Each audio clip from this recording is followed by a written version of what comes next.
ADA Audio vous présente Faire disparaître nos barrières par Louise Hay. La voix de Louise Hay, Daniel Panton.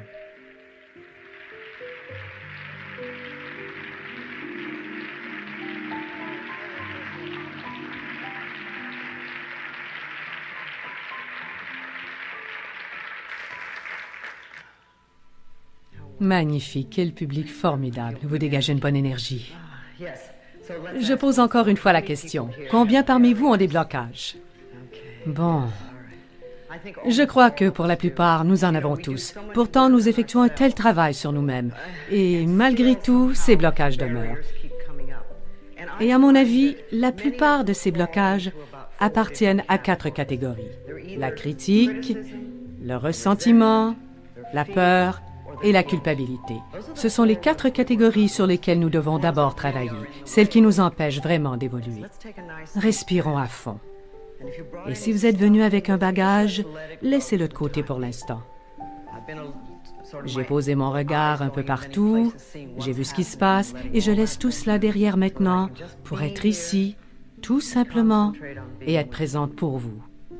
Et nous sommes ici pour lâcher prise, pour résoudre nos blocages. Nous cherchons quelque chose de différent, quelque chose que nous ignorions jusqu'ici.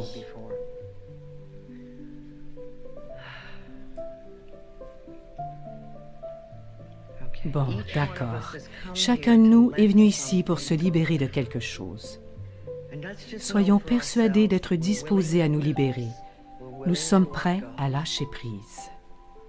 Inutile d'en faire un combat. Il n'est pas nécessaire que ce soit difficile et nous n'avons pas à écouter les échos du passé. Si nous les entendons, il suffit de lâcher prise. Nous sommes ici pour apprendre quelque chose de nouveau. Et si chacun de nous ne saisit qu'une seule phrase aujourd'hui, c'est suffisant pour améliorer notre qualité de vie. Et c'est magnifique. Imaginez à quel point ce serait merveilleux si chaque jour, nous captions le sens d'une seule phrase, nous permettant de nous libérer du passé ou d'introduire quelque chose de nouveau. Car tout ce sur quoi nous travaillons, c'est notre compréhension, notre perception et nos connaissances. Et il ne sert à rien de culpabiliser pour ce que nous ignorons ou pour l'espace où nous nous trouvons.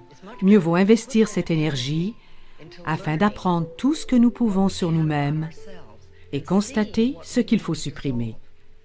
À mon avis, l'un de nos plus gros problèmes, c'est que nous n'avons pas la moindre idée de ce dont il faut se libérer.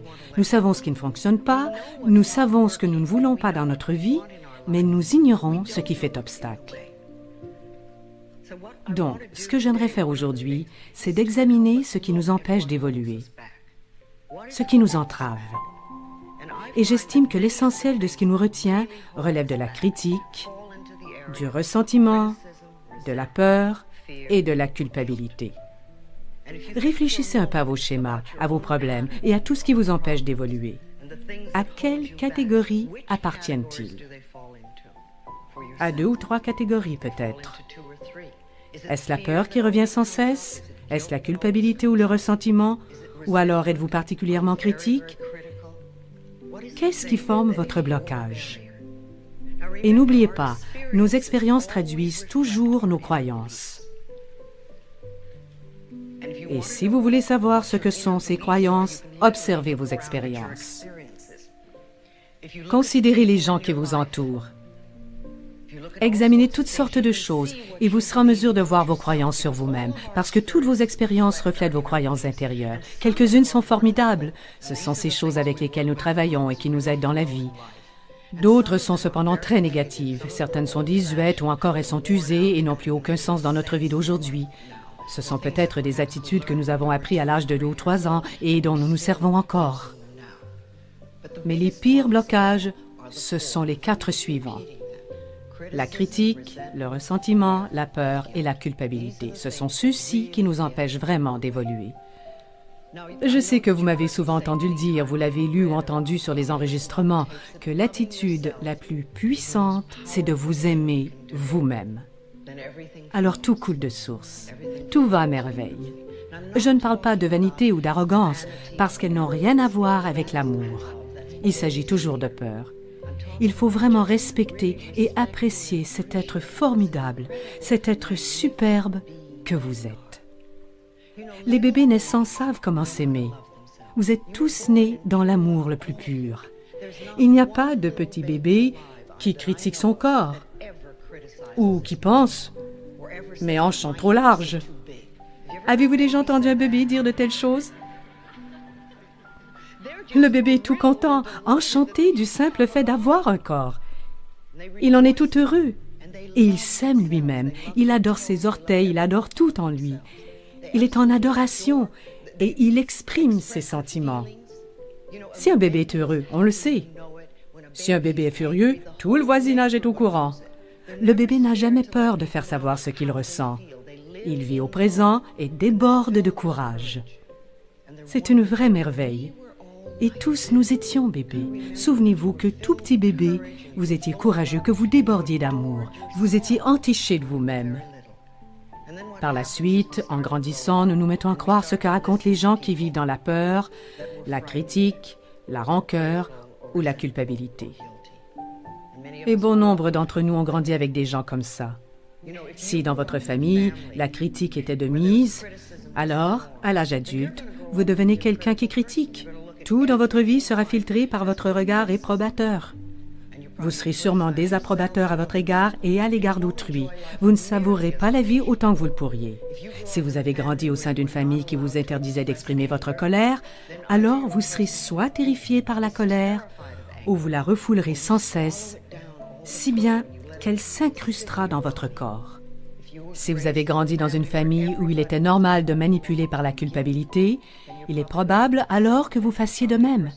Soit vous vous excuserez sans cesse « Désolé, je suis désolé » et vous n'oserez jamais demander directement une chose par besoin de manipuler. Ce sont de vieux schémas familiaux et c'est facile d'accuser vos parents ou votre enfant ou encore l'environnement. Mais le problème, c'est que nous restons captifs de ces attitudes. Nous ne sommes jamais libres. Nous sommes bloqués dans un comportement de victime et nous nous retrouvons sans cesse avec les mêmes problèmes. Mais ne l'oubliez pas, vous êtes aux commandes désormais. Peu importe ce que disaient vos parents, peu importe ce que les autres ont fait. Peu importe ce que vous avez appris. Ce qui compte vraiment, c'est ce que vous choisissez de penser et de dire maintenant, parce que vous êtes le seul maître de vos pensées. Et vous choisissez vos pensées. Je peux vous raconter toutes sortes de trucs prodigieux, mais si vous ne les appliquez pas, alors ils ne marcheront pas. Donc, vous êtes toujours le maître à bord et vous créez votre monde et votre vie. Voici donc l'une des plus puissantes affirmations à votre disposition. Je m'aime et je m'accepte. Je m'aime et je m'accepte. Et la première fois que vous la répéterez, vous serez stupéfié de ce qui fait surface, de ce qui apparaît soudainement. Très souvent, en commençant à la répéter, une foule de messages négatifs surgissent. C'est fantastique, car nous avons alors l'occasion de prendre conscience de ce qui nous empêche d'évoluer. Et si vous n'entendez pas ces messages négatifs, vous ne savez pas ce qui fait obstacle. Donc, en répétant une affirmation comme « je m'aime et je m'accepte », la première fois, portez attention aux messages négatifs qui se révèlent. Parce que ce sont eux qui entravent votre route. Et si vous découvrez un message négatif, notez-le. C'est merveilleux, car vous vous direz « j'ai trouvé un trésor ». C'est quelque chose qui me bloque et qui me pose un problème. N'oubliez pas, nous choisissons nos pensées et nous pouvons changer notre manière de penser. Le choix nous revient toujours. Maintenant, ce que j'aimerais que vous fassiez, c'est de sortir votre petit miroir. Je sais que tout le monde en a apporté un.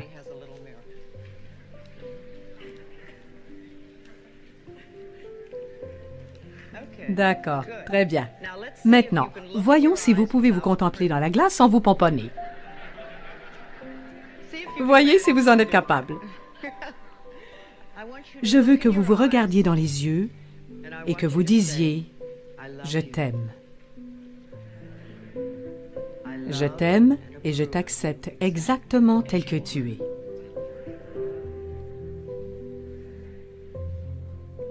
Bon, maintenant, remarquez ce que vous ressentez. Ne jugez pas. Contentez-vous d'observer quels sentiments éprouvez-vous. De la joie? Êtes-vous heureux d'être vous? Sentez-vous un reproche ou une vague négativité? Ne jugez pas. Contentez-vous de noter ce qui surgit en vous. Identifiez le message négatif. Contentez-vous de le repérer et vous pouvez toujours dire merci de t'être ouvert. Les messages négatifs qui se manifestent actuellement sont ce qui vous empêche de vous aimer. Bien, j'aimerais maintenant que nous nous ouvrions un peu. Je voudrais connaître quelle sorte de message vous avez repéré. Oui, la peur. Si vous vous aimiez vraiment, qui est-ce que ça dérangerait? Moi? Non, non, non, il faut toujours remonter plus loin. Si vous vous aimiez vraiment, qui est-ce que ça dérangerait? Mes parents. Vos parents, lequel? Les deux? Oui. D'accord. Surtout ma mère. Quel message vous a transmis la famille? Toujours des jugements catégoriques. Je n'étais jamais à la hauteur. D'accord, vous êtes donc issu d'une famille critique, pleine de rancœur. C'est bien. Et craintive. Oh, ça alors, vous avez remporté le gros lot. Bon, ça veut simplement dire que vous avez un peu plus de choses sur quoi travailler. Je crois vraiment que certains parmi nous sont de très jeunes âmes. Et nous sommes venus ici un peu comme pour aller à la maternelle. La vie est toute simple. En revanche, d'autres parmi nous sont de vieilles âmes et nous avons choisi des épreuves plus rudes, un peu comme si vous alliez à l'université. Vous pouvez réussir. Vous avez simplement choisi des défis un peu plus difficiles à surmonter. Je suis malgré tout persuadée que notre but en venant ici, c'est de travailler sur le fait de nous aimer nous-mêmes, en dépit de ce que disent les autres et de ce qu'ils font. Et c'est tout ce que nous avons à faire. Donc, vous devez gérer ces problèmes, le jugement, la critique, la peur et probablement un peu de culpabilité aussi.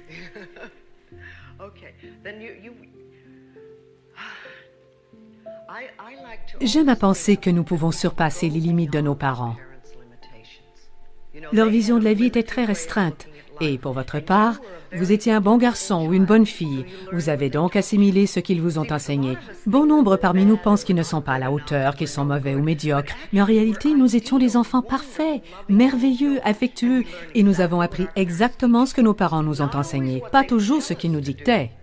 Mais nous avons appris de leur exemple. Nous avons appris à agir comme eux. En grandissant, nous nous comportons comme eux. Très bien, magnifique. Passons à une autre personne. Qui veut partager son expérience avec le miroir? Oui, ici. En me regardant, je n'ai pas vraiment eu de pensée en particulier, mais quand vous nous avez interrogés, j'ai eu l'impression que ce n'était pas réel. Ce n'était pas réel. Cet exercice, enfin, je me regardais dans le miroir, mais j'ai songé, ce n'est pas réel. Ce n'est pas réel. Nous faisons semblant. J'ai eu l'impression que ce n'était pas réel. Oui, d'accord. C'est la première fois que vous faisiez ce genre d'exercice, que vous vous regardiez dans le miroir en disant « je t'aime » ? Oui. D'accord. La première fois, bon nombre de gens voient leur blocage et leur résistance se manifester. Et ce n'est pas grave. Parce que, ne l'oubliez pas, la résistance est le premier pas vers le changement. Vous voulez que les choses soient différentes et l'on objecte « Oh, mais il faut que tu changes !» Et vous répondez « Qui, moi? Non, non, je ne veux pas changer. » Ou encore, quelqu'un déclare « Si tu veux avoir une vie formidable, il faut que tu pardonnes. » Et vous rétorquez « Pardonner? Jamais !» Donc, notre résistance apparaît et c'est excellent. C'est ce qui se produit d'abord avec cet exercice. Très bien. Combien parmi vous ont l'impression que l'exercice n'était pas réel, que vous ne faisiez que semblant? Seulement une ou deux personnes. Combien ont ressenti de la colère? Combien étaient tristes? Oui, beaucoup de tristesse. Vous savez ce qui se passe? La première fois que vous vous regardez dans le miroir en disant « Je t'aime », le petit enfant en vous s'exclame « Où étais-tu tout ce temps? Je t'attendais !» Et de grandes vagues de tristesse s'élèvent en vous. Car ne l'oubliez pas, vous avez probablement rejeté ce petit enfant depuis très longtemps. Bon, passons à quelqu'un d'autre. J'ai immédiatement pensé, comment est-ce que je pourrais aimer quelqu'un d'aussi malfaisant, d'aussi moche, d'aussi terrible, en sachant ce que j'avais fait? Qu'est-ce que vous avez de si terrible? Je suis grosse et laide. À part ça, vous avez dit que vous êtes grosse, laide et terrible. Oui, parce que j'ai fait beaucoup de tort autour de moi. À cause de mon passé, j'ai fait beaucoup de mal, vous savez. J'ai l'impression que depuis votre enfance, vous avez tenté de survivre du mieux que vous pouviez et que vous cherchiez à vous protéger. Les kilos en trop révèlent un besoin de protection dans des périodes où on ne se sent pas assez en sécurité.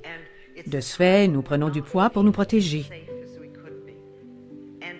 Mais si nous culpabilisons à ce sujet, alors nous demeurons bloqués et nous n'atteindrons jamais ce sentiment de sécurité. Je suis très mince, j'ai une petite ossature, mais j'ai remarqué que dans ma vie, si je ne me sens pas en sécurité, je prends du poids. Et présentement, tout va trop vite pour moi, tout va à un rythme effréné et tout est si incroyable que j'ai pris environ 3 kilos.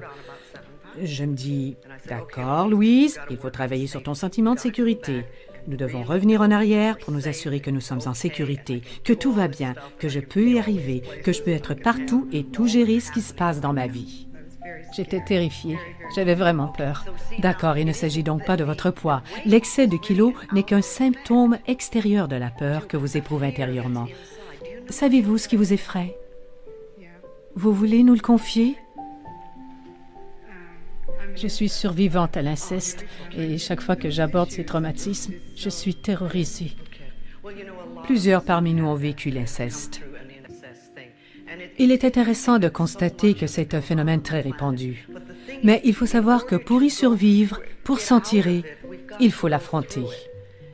Et il faut savoir que les sentiments qui se manifestent en nous ne sont que des émotions. Nous ne revivons pas l'expérience. J'ai une stratégie très utile pour ça. Inventez une méditation destinée à votre enfant intérieur. Retrouvez la petite fille en vous et créez une méditation pour elle, un espace où elle est absolument hors de danger. Vous savez, j'ai moi-même vécu l'inceste lorsque j'étais enfant et je me suis livrée à une méditation merveilleuse avec cette petite fille. En premier lieu, elle a une bonne fée qui ressemble en tout point à celle du magicien d'Oz. C'est ce que la petite fille adore.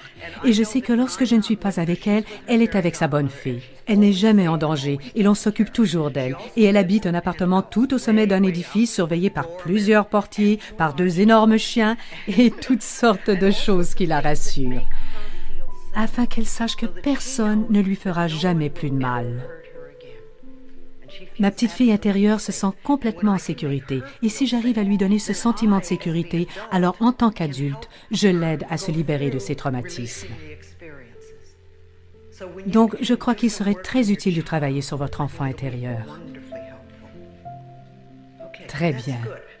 Remarquez qu'en regardant dans le miroir, ce qu'il y a vraiment là ressort immédiatement. Voilà pourquoi j'adore les miroirs. Vous y découvrirez la peur, la critique, le ressentiment ou la culpabilité. Et vous présentez un élément de peur très puissant. Ok, respirez profondément et soyez fiers de vous. Vous êtes très courageuse. Naturellement, vous le savez, ce sur quoi il faut vraiment travailler, c'est sur le pardon. Ce n'est pas facile pour personne, mais certains le rendent encore plus difficile.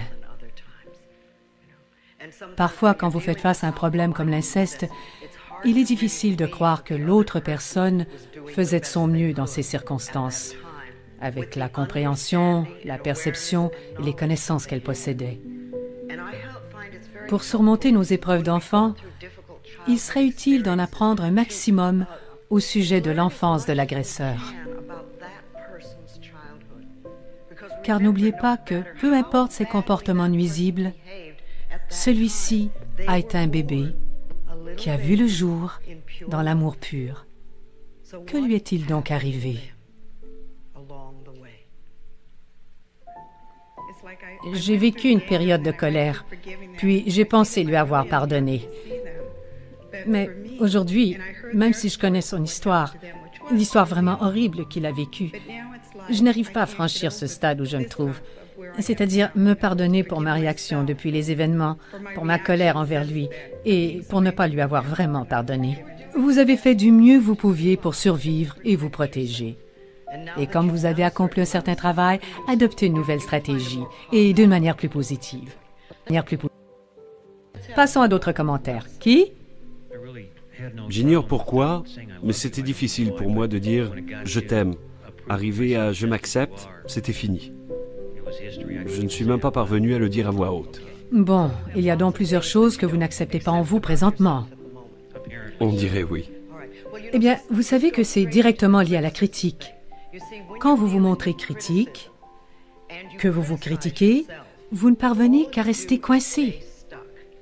Vous stagnez au même endroit. Pensez-y. Ce que vous vous reprochez aujourd'hui, ce sont les mêmes choses que vous vous reprochez depuis des années. Pas vrai? Les mêmes choses invariablement. Quand allons-nous apprendre que ça ne fonctionne pas? Si nous voulons changer, rien ne sert de nous critiquer. Ça ne marche pas du tout. Adoptons donc une autre tactique. Acceptons-nous tels que nous sommes, ici même et dès maintenant, afin de manifester le meilleur de nous-mêmes. Si vous hurlez après un petit enfant, si vous lui criez dessus, si vous le critiquez et lui dites qu'il est horrible, l'enfant va rentrer sous terre et se mettra soit à faire des crises, ou encore il se refermera sur lui-même. Et vous ne saurez jamais ce qu'aurait pu devenir cet enfant. Mais si vous aimez cet enfant, si vous le complimentez et lui dites qu'il est formidable, qu'il est parfait, tel qu'il est, alors le gamin va s'épanouir. Et il sera capable de grandes choses. Il en va de même pour nous-mêmes. Ce que vous n'appréciez pas en vous-même aujourd'hui, ce sont des schémas que vous avez adoptés pour gérer une situation passée. Mais si vous vous aimez, si vous vous acceptez, alors vous trouverez des moyens plus positifs de combler ces besoins. Vous aimer vous-même permet d'exprimer le meilleur de vous-même. Je ne parle pas de devenir meilleur parce que c'est un thème à la mode. Les gens avouent « Oh, je voudrais devenir quelqu'un de meilleur ». Et je réponds toujours « Ne parlez pas ainsi parce que ça implique que vous n'êtes pas à la hauteur ». Et c'est précisément ce que nous cherchons à surmonter, ce sentiment de n'être pas à la hauteur. Il faut vraiment reconnaître que nous sommes fantastiques. Et peu importe. Souvenez-vous, lorsque vous étiez tout petit, tout ce que vous vouliez, c'est d'être aimé et accepté tel que vous étiez. Vous étiez peut-être timoré, vous étiez peut-être chétif, vous étiez peut-être grassouillet, vous n'étiez peut-être pas aussi brillant que votre frère ou que le voisin, et vous ne vouliez pas être comparé à eux. Vous vouliez simplement être aimé et accepté. Et c'est ce à quoi nous aspirons aussi aujourd'hui. Et je vous promets que si vous êtes disposé à vous aimer et à vous accepter tel que vous êtes, vous vous libérerez d'une foule de négativité. Parce que désormais, vous n'en avez plus besoin. Si nous sommes critiques à notre égard, nous découvrons encore d'autres choses à nous reprocher et nous perpétuons le schéma. Bon. Oui. Qui d'autre? Oui, ici. J'ai beaucoup travaillé sur moi-même et je crois que tous les aspects de ma vie commencent vraiment à évoluer. Magnifique. C'est le fruit du travail sur nous-mêmes. Et je sens beaucoup de peur en moi. Parce que les religieuses me disaient quand j'étais petit que plus je souffrirais et plus Dieu m'aimerait. Oui, vous seriez plus pur. Et ma famille prétendait toujours que les bons meurent en bas âge. Donc j'ai toutes ces peurs et il n'y a pas lieu d'y croire. Donc, vous devez souffrir et mourir jeune, c'est ça? Si je comprends bien, je dois souffrir et mourir jeune. Et qu'obtenez-vous si vous souffrez et si vous mourrez jeune? J'en sais rien, j'imagine que... Attachons-nous à cette piste parce qu'elle est importante. Si vous souffrez et si vous mourrez jeune, qu'obtenez-vous? La sécurité et je suis protégé en quelque sorte. J'ai le sentiment que Dieu me protège. Je crois que je gagne mon entrée au paradis. Vous accédez au paradis, très bien. Croyez-vous pouvoir y accéder autrement?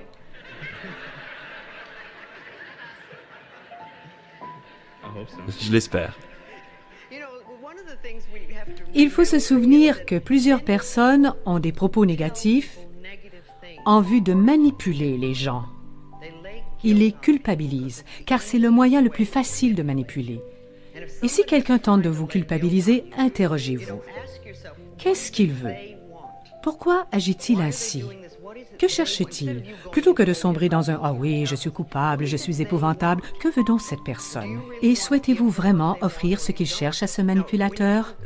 Plusieurs parents adoptent cette stratégie avec leurs enfants parce que c'est vraiment facile et qu'ils ont probablement grandi dans une famille où on les a manipulés avec la culpabilité. Ils ont l'habitude de parler aux gens d'une manière humiliante. Les églises y excellent Vous n'habitez pas à l'église, vous n'y êtes présent que brièvement. Les ecclésiastiques doivent donc emprunter une tactique lourde pour vous garder sous leur mainmise. Un grand nombre d'églises procèdent ainsi. Mais en ce moment, vous n'êtes plus un enfant qu'il faut dompter. Vous êtes adulte. Vous avez vos propres pensées et vous décidez de ce que vous voulez croire. Que décidez-vous de croire? Vous pouvez choisir cette croyance, mais elle me semble très restrictive. Le garçon de 3 ans devait l'accepter, mais pas l'adulte. Je vous suggère d'en prendre note. Et dans vos moments libres, examinez-les et pensez: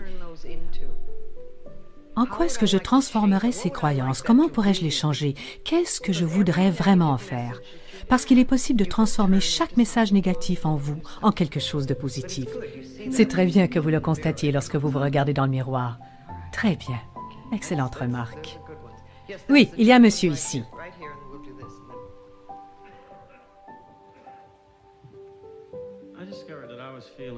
J'ai découvert que j'avais peur de me sentir vulnérable.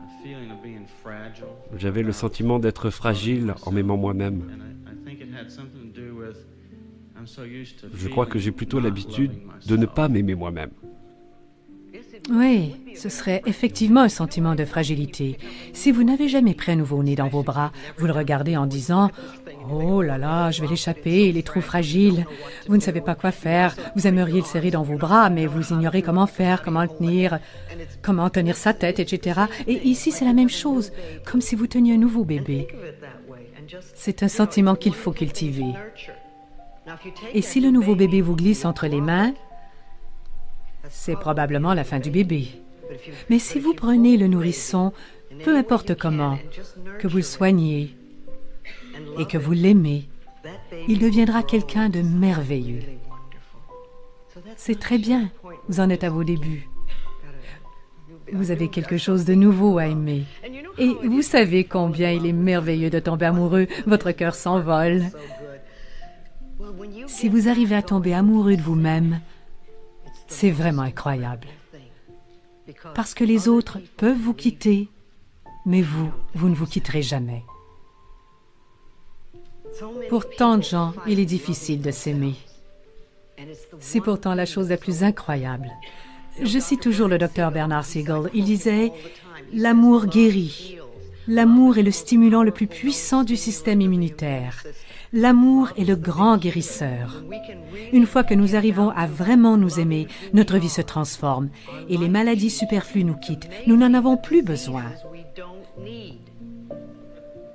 Nous avons besoin de la maladie que lorsque nous nous punissons. Nous ne nous punissons pas si nous aimons celui ou celle que nous sommes.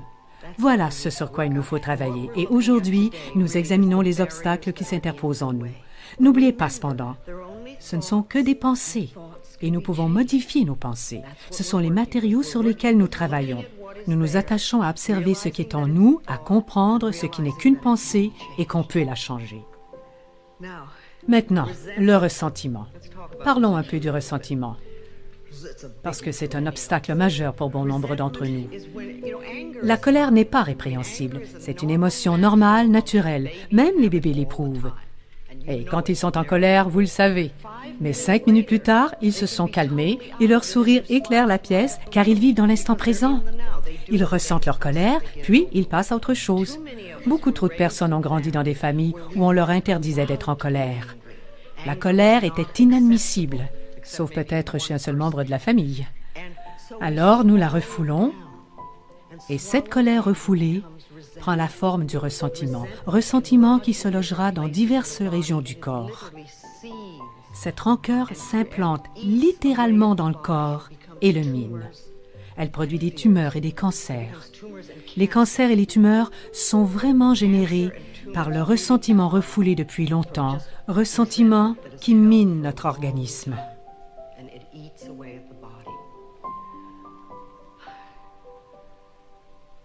Encore une fois, il faut réaliser que c'est nous qui nous y accrochons. Personne d'autre n'est responsable. Un vieux film repasse encore et encore et encore dans notre esprit. Et pour nous en libérer, Pour s'en sortir, il faut aller au-delà. Ne l'oubliez pas cependant, le ressentiment n'est qu'une pensée. Une pensée que l'on peut transformer. Nous croyons que les choses sont solides et qu'elles sont éternelles. Mais ce n'est qu'une pensée, et cette pensée, on peut la transformer.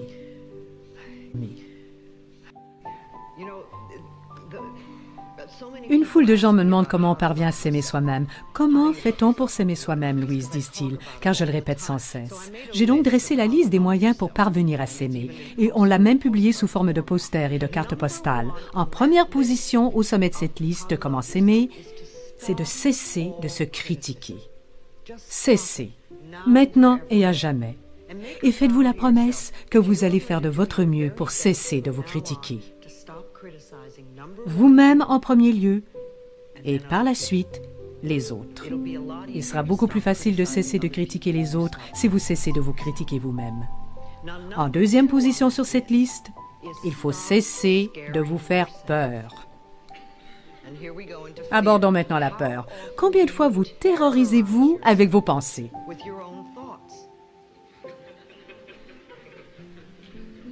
Vous sombrez dans une frayeur absolue qui ne provient que de vos pensées. Personne d'autre ne fait quoi que ce soit. Parfois, il s'agit d'un vieux schéma familial, parfois ce sont de nouvelles idées. Combien parmi vous éprouvent une peur absolue des tremblements de terre? Et combien de fois vous infligez-vous cette angoisse? Nous avons tellement de moyens de nous terroriser. Quand vous aurez un moment, je vous suggère de dresser une liste de vos peurs. Avec cette liste, donnez-vous la chance de transformer chaque peur en une affirmation positive. Transformez-les en des pensées positives. Et souvenez-vous toujours, vous êtes aux commandes, toujours. Une pensée en soi n'a pas beaucoup d'importance. Mais les pensées sont comme des gouttes d'eau. Une goutte d'eau sur la table ici ne fera pas grand-chose. Mais les gouttes d'eau s'accumulant, la table sera inondée et une flaque se formera sur le sol. Vous aurez une petite flaque, puis un lac, et pour finir, vous aurez produit un océan. Et avec les pensées, vous pouvez vous noyer dans une mer de négativité. Ou encore, vous glisserez sur l'océan de la vie. Il n'en tient qu'à nous. Les pensées dans notre esprit s'accumulent. Dans quelle sorte de flaque avez-vous les pieds? Êtes-vous englouti jusqu'au cou? Ou alors vous surnagez et tentez de patauger? Prenez conscience de ce que vous vous faites à vous-même. Si nous sommes prêts à transformer notre pensée, alors nous sommes en mesure de changer nos expériences. Peu importe si votre flaque de pensée négative est immense. Vous pouvez créer une mare de pensées positives merveilleuses juste à côté. Vous pouvez toujours changer. Vous êtes capable de transformer ces pensées d'angoisse en des affirmations positives. Mettez-les à profit. Oui? Bon, rapprochez-vous. Bon, maintenant, j'ai modifié ma pensée. Mais quand je ne fais pas attention, l'ancienne pensée revient. Et alors je me dis, eh bien, je n'ai rien appris. Oh, c'est un excellent moyen de rester coincé. Je sais. Constatez-vous la puissance de cette affirmation, je n'ai rien appris? Non. Mais j'oublie que c'est une affirmation. Ah, vous voyez, nous parlons de répéter des affirmations et nous songeons, OK, répétons nos affirmations. Mais nous oublions que chaque pensée dans notre tête, que chacune de nos paroles est une affirmation. Et beaucoup trop d'entre elles sont négatives. Il est normal et naturel de faire quelques pas en avant pour revenir en arrière. Nous avançons un peu, puis nous reculons. C'est tout l'art de la pratique. Et il est faux de croire qu'il est possible d'assimiler une nouvelle attitude à 100% en 20 minutes. Ça ne se passe pas ainsi. Avez-vous déjà essayé de travailler avec un ordinateur? Pas encore. D'accord. Combien de gens ici travaillent avec un ordinateur? Vous souvenez-vous du temps où vous appreniez à vous en servir? C'était frustrant, n'est-ce pas? J'ai surnommé mon ordinateur le magicien. Parce que si j'apprends comment il fonctionne, il accomplit des miracles pour moi. Mais si je n'ai pas assimilé adéquatement son fonctionnement, si je m'entête ou si je suis contrarié, je peux taper du pied, hurler, pleurer. Il se contente de rester là à m'attendre. Il faut de la pratique.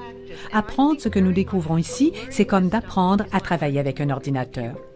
Il faut assimiler les règles et ce qu'il faut faire. Vous devez comprendre comment la pensée opère et de quoi sont capables les affirmations. Comprenez comment une pensée émise vous revient. Et c'est exactement comme avec l'ordinateur. Déchet à l'entrée, déchet à la sortie. Vous allez recevoir la même chose. Nous en sommes tous au stade de la pratique. Nous apprenons comment faire. Et il faut absolument apprendre à ne pas vous culpabiliser. Donc, nous assimilons une chose, puis nous revenons à nos vieilles habitudes. C'est un peu comme si nous nous mettions à l'épreuve. Comment allez-vous vous traiter? Allez-vous penser « Oh zut, je n'ai rien appris » ou allez-vous plutôt vous dire « Sans problème, allons-y avec la nouvelle méthode ». C'est à mon avis un phénomène fréquent avec plusieurs de nos comportements. Nous apprenons une chose, nous travaillons sur un point et nous songeons « Bon, j'ai tout compris ». Mais comment savoir si vous l'avez vraiment maîtrisé, la technique, à moins de vous mettre à l'épreuve? Recréez donc l'ancienne situation et observez votre réaction.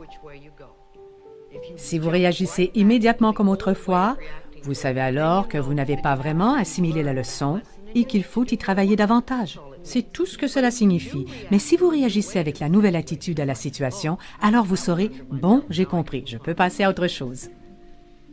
Il s'est peut-être passé quelque chose. Par exemple, quand je roule sur l'autoroute, je parcours près de 200 km par jour en voiture. Quelques-uns roulent lentement, d'autres roulent comme ci ou comme ça, etc. J'essaie de me dire, reste calme, suis le courant. D'accord, vous parcourez presque 200 km par jour sur l'autoroute. Quelle préparation mentale faites-vous avant? J'écoute des enregistrements à la maison. Non, je parle du moment où vous êtes au volant. Qu'avez-vous créé mentalement pour cette situation? Oh, ce n'est pas très efficace. Pas très efficace. Eh bien, pas surprenant que les conducteurs autour de vous roulent en escargot et vous embêtent.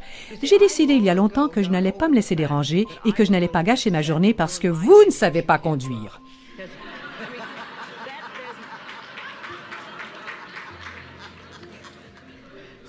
Donc, d'abord, je monte à bord, puis je diffuse plein d'amour à ma voiture. Je l'infuse d'un amour absolu et je sais que je suis toujours entouré par d'excellents conducteurs, très compétents. Tous les conducteurs autour de moi sont excellents. Par conséquent, comme je ne hurle pas, comme je n'engueule pas les gens et que je n'ai pas cette conscience, très peu de chauffeurs médiocres sont sur ma route. Ils sont là-bas à embêter ceux qui ragent. Votre voiture, c'est une prolongation de vous-même. Et les gens qui vous entourent sont des extensions de votre état d'esprit. Je vous suggère donc de faire un petit rituel le matin avant de monter dans la voiture. Ou en y montant. Diffusez de l'amour vers la voiture et vers tous ceux qui roulent sur l'autoroute. Nous pouvons aborder chaque circonstance dans la vie afin qu'elle tourne à notre avantage. De la situation la plus insignifiante à la plus importante. Et les voitures, c'est important.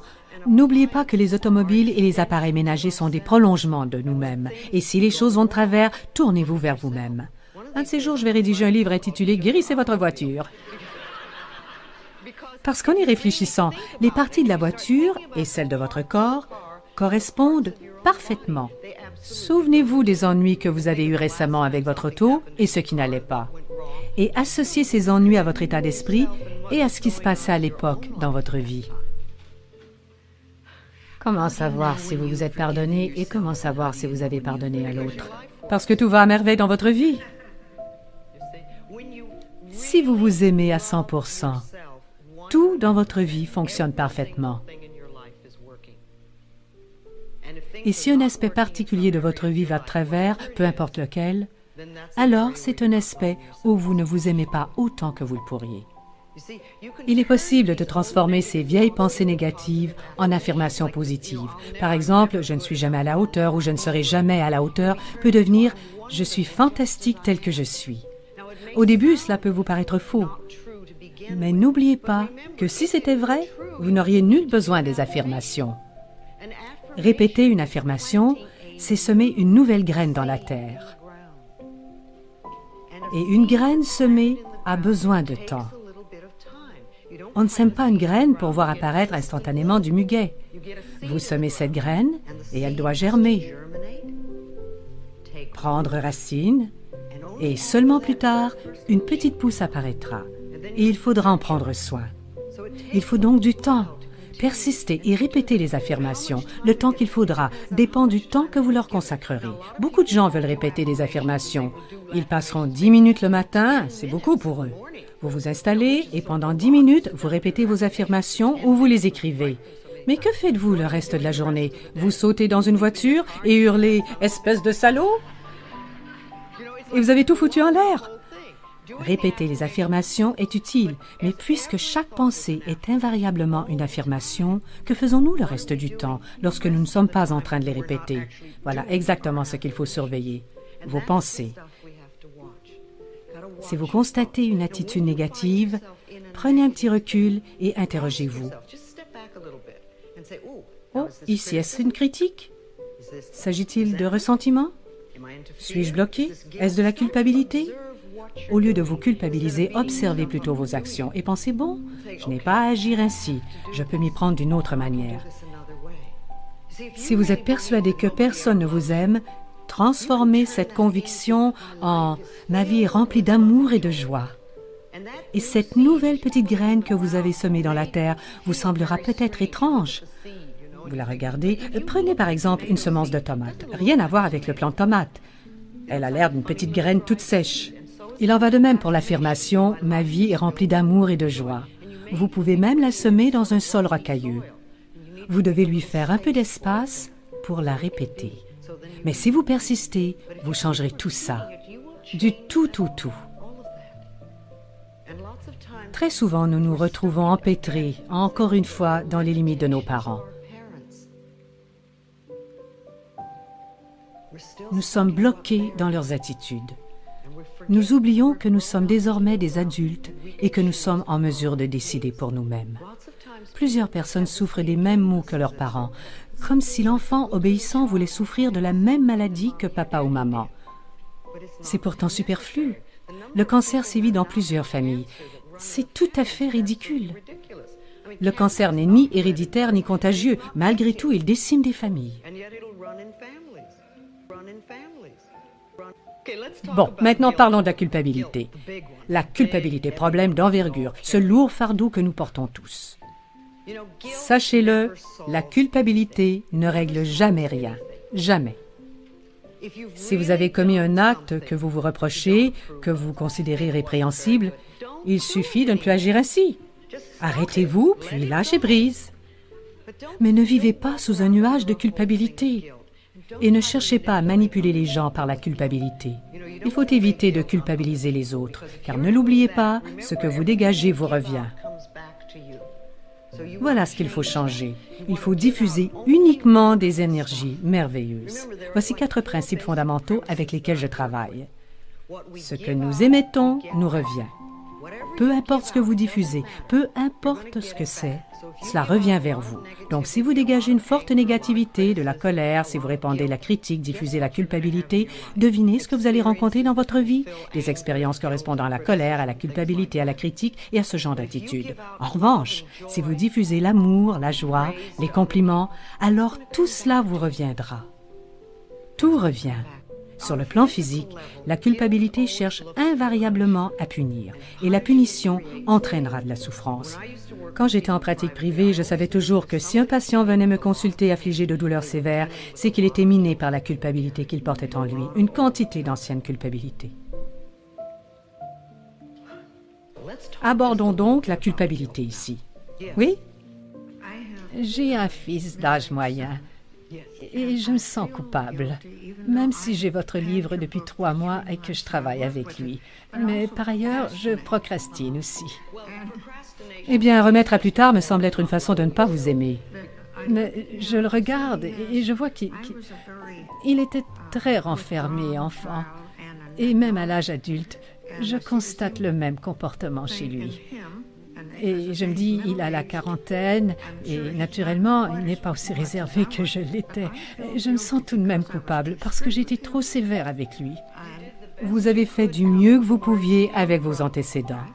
Et ne l'oubliez pas, il vous a choisi comme mère avant de venir en ce monde. Il savait donc ce que vous aviez à lui offrir. Je suis presque en larmes. Oui, ce n'est pas grave. Il avait conscience de la vie qu'il aurait en venant à vous et il vous a choisi spécifiquement pour que vous fassiez ce que vous aviez à faire. Sa mission consistait à le surmonter et vous ne pouvez pas le faire à sa place. Si vous souhaitez aider votre fils à changer, le mieux que vous puissiez faire, c'est d'apprendre à vous aimer. Car à mesure que vous progresserez, cet amour pour vous-même déteindra sur votre fils. Je le savais, mais je ne l'ai pas accepté. De toute évidence, je disais, mais je devrais le savoir. Je n'ai pas encore lâché prise. Bien, mais plutôt que de gaspiller de l'énergie sur lui en pensant « Oh, que c'est dommage qu'il soit devenu ainsi, je suis désolée, j'ai échoué complètement », tout ça, c'est un gaspillage d'énergie, parce que cette attitude n'apporte rien à personne. Elle n'aide pas votre fils, et elle ne vous aide certainement pas. Elle ne fait que vous diminuer, car c'est un fardeau. Si vous pouviez être attentive, et chaque fois que vous vous surprenez en train de penser une chose pareille, dites « Non, je ne veux plus penser ainsi désormais, je vais m'aimer ». Et si vous pouvez accomplir cela, alors vous arriverez à changer ce schéma. Vous ignorez peut-être comment vous y prendre pour vous aimer, mais vous êtes disposé à vous aimer. Je sais que je n'ai pas... Je savais avant d'entendre ces enseignements que je n'aimais pas vraiment me regarder dans le miroir. Et aujourd'hui, c'est apparu. J'étais persuadée d'avoir surmonté tout ça. J'ai pensé, eh bien, Sheila, et j'ai voulu me dire, tu es malhonnête. J'étais malhonnête parce que je ne m'aimais pas. Êtes-vous disposé à apprendre? J'essaie d'apprendre. Non, vous ne pouvez pas essayer. Vous pouvez apprendre ou vous ne pouvez pas.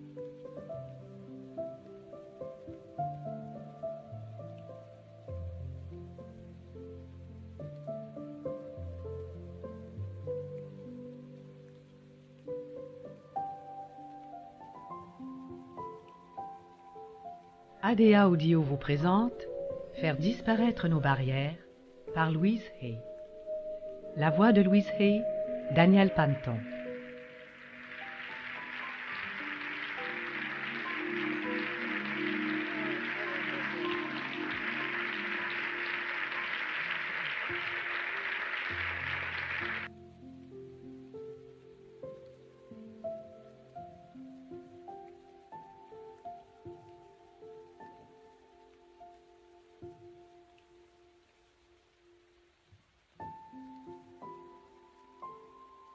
ADA Audio vous présente Faire disparaître nos barrières par Louise Hay. La voix de Louise Hay, Daniel Panton.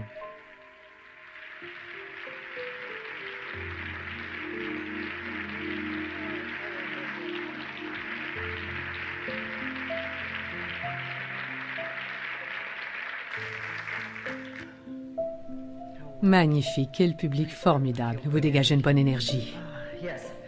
Je pose encore une fois la question. Combien parmi vous ont des blocages? Bon. Je crois que pour la plupart, nous en avons tous. Pourtant, nous effectuons un tel travail sur nous-mêmes. Et malgré tout, ces blocages demeurent. Et à mon avis, la plupart de ces blocages appartiennent à 4 catégories. La critique, le ressentiment, la peur et la culpabilité. Ce sont les 4 catégories sur lesquelles nous devons d'abord travailler, celles qui nous empêchent vraiment d'évoluer. Respirons à fond. Et si vous êtes venu avec un bagage, laissez-le de côté pour l'instant. J'ai posé mon regard un peu partout, j'ai vu ce qui se passe et je laisse tout cela derrière maintenant pour être ici, tout simplement, et être présente pour vous. Et nous sommes ici pour lâcher prise, pour résoudre nos blocages. Nous cherchons quelque chose de différent, quelque chose que nous ignorions jusqu'ici.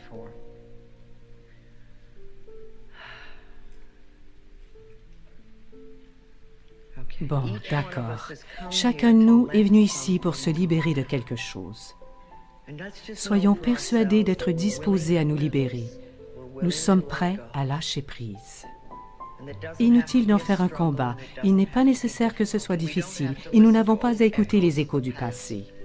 Si nous les entendons, il suffit de lâcher prise.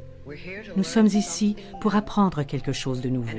Et si chacun de nous ne saisit qu'une seule phrase aujourd'hui, c'est suffisant pour améliorer notre qualité de vie. Et c'est magnifique. Imaginez à quel point ce serait merveilleux si chaque jour, nous captions le sens d'une seule phrase nous permettant de nous libérer du passé ou d'introduire quelque chose de nouveau. Car tout ce sur quoi nous travaillons, c'est notre compréhension, notre perception et nos connaissances. Et il ne sert à rien de culpabiliser pour ce que nous ignorons ou pour l'espace où nous nous trouvons. Mieux vaut investir cette énergie afin d'apprendre tout ce que nous pouvons sur nous-mêmes et constater ce qu'il faut supprimer. À mon avis, l'un de nos plus gros problèmes, c'est que nous n'avons pas la moindre idée de ce dont il faut se libérer. Nous savons ce qui ne fonctionne pas, nous savons ce que nous ne voulons pas dans notre vie, mais nous ignorons ce qui fait obstacle. Donc, ce que j'aimerais faire aujourd'hui, c'est d'examiner ce qui nous empêche d'évoluer, ce qui nous entrave. Et j'estime que l'essentiel de ce qui nous retient relève de la critique, du ressentiment, de la peur et de la culpabilité. Réfléchissez un peu à vos schémas, à vos problèmes et à tout ce qui vous empêche d'évoluer. À quelle catégorie appartiennent-ils? À 2 ou 3 catégories peut-être. Est-ce la peur qui revient sans cesse? Est-ce la culpabilité ou le ressentiment? Ou alors êtes-vous particulièrement critique? Qu'est-ce qui forme votre blocage? Et n'oubliez pas, nos expériences traduisent toujours nos croyances. Et si vous voulez savoir ce que sont ces croyances, observez vos expériences. Considérez les gens qui vous entourent. Examinez toutes sortes de choses et vous serez en mesure de voir vos croyances sur vous-même, parce que toutes vos expériences reflètent vos croyances intérieures. Quelques-unes sont formidables. Ce sont ces choses avec lesquelles nous travaillons et qui nous aident dans la vie. D'autres sont cependant très négatives. Certaines sont désuètes ou encore elles sont usées et n'ont plus aucun sens dans notre vie d'aujourd'hui. Ce sont peut-être des attitudes que nous avons apprises à l'âge de 2 ou 3 ans et dont nous nous servons encore. Mais les pires blocages, ce sont les 4 suivants. La critique, le ressentiment, la peur et la culpabilité. Ce sont ceux-ci qui nous empêchent vraiment d'évoluer. Je sais que vous m'avez souvent entendu le dire, vous l'avez lu ou entendu sur les enregistrements, que l'attitude la plus puissante, c'est de vous aimer vous-même. Alors tout coule de source, tout va à merveille. Je ne parle pas de vanité ou d'arrogance, parce qu'elles n'ont rien à voir avec l'amour. Il s'agit toujours de peur. Il faut vraiment respecter et apprécier cet être formidable, cet être superbe que vous êtes. Les bébés naissants savent comment s'aimer. Vous êtes tous nés dans l'amour le plus pur. Il n'y a pas de petit bébé qui critique son corps ou qui pense « mes hanches sont trop larges ». Avez-vous déjà entendu un bébé dire de telles choses? Le bébé est tout content, enchanté du simple fait d'avoir un corps. Il en est tout heureux et il s'aime lui-même. Il adore ses orteils, il adore tout en lui.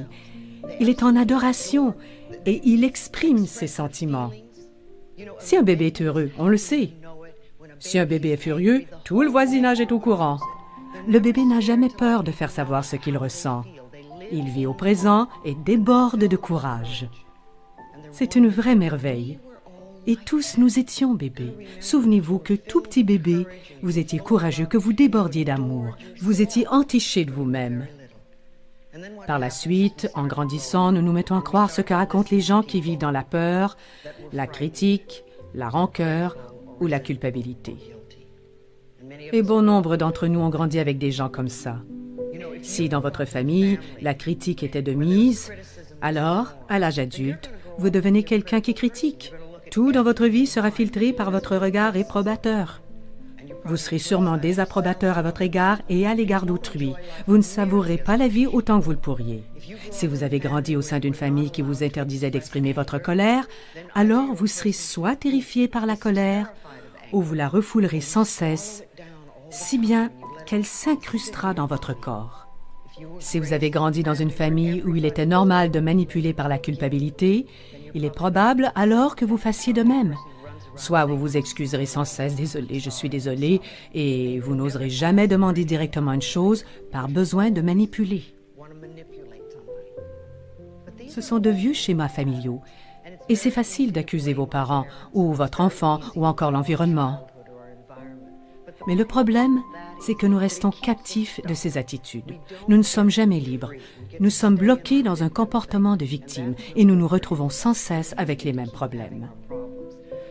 Mais ne l'oubliez pas, vous êtes aux commandes désormais. Peu importe ce que disaient vos parents, peu importe ce que les autres ont fait. Peu importe ce que vous avez appris. Ce qui compte vraiment, c'est ce que vous choisissez de penser et de dire maintenant, parce que vous êtes le seul maître de vos pensées. Et vous choisissez vos pensées. Je peux vous raconter toutes sortes de trucs prodigieux, mais si vous ne les appliquez pas, alors ils ne marcheront pas. Donc, vous êtes toujours le maître à bord et vous créez votre monde et votre vie. Voici donc l'une des plus puissantes affirmations à votre disposition. Je m'aime et je m'accepte. Je m'aime et je m'accepte. Et la première fois que vous la répéterez, vous serez stupéfié de ce qui fait surface, de ce qui apparaît soudainement. Très souvent, en commençant à la répéter, une foule de messages négatifs surgissent. C'est fantastique, car nous avons alors l'occasion de prendre conscience de ce qui nous empêche d'évoluer. Et si vous n'entendez pas ces messages négatifs, vous ne savez pas ce qui fait obstacle. Donc, en répétant une affirmation comme « je m'aime et je m'accepte », la première fois, portez attention aux messages négatifs qui se révèlent. Parce que ce sont eux qui entravent votre route. Et si vous découvrez un message négatif, notez-le. C'est merveilleux, car vous vous direz « j'ai trouvé un trésor ». C'est quelque chose qui me bloque et qui me pose un problème. N'oubliez pas, nous choisissons nos pensées et nous pouvons changer notre manière de penser. Le choix nous revient toujours. Toujours. Maintenant, ce que j'aimerais que vous fassiez, c'est de sortir votre petit miroir. Je sais que tout le monde en a apporté un.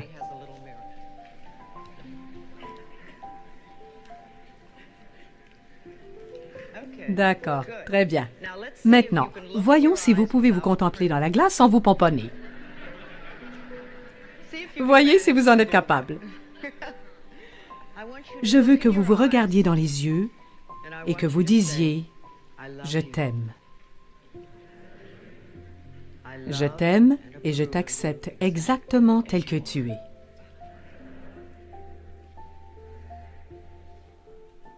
Bon, maintenant, remarquez ce que vous ressentez. Ne le jugez pas. Contentez-vous d'observer quels sentiments éprouvez-vous. De la joie?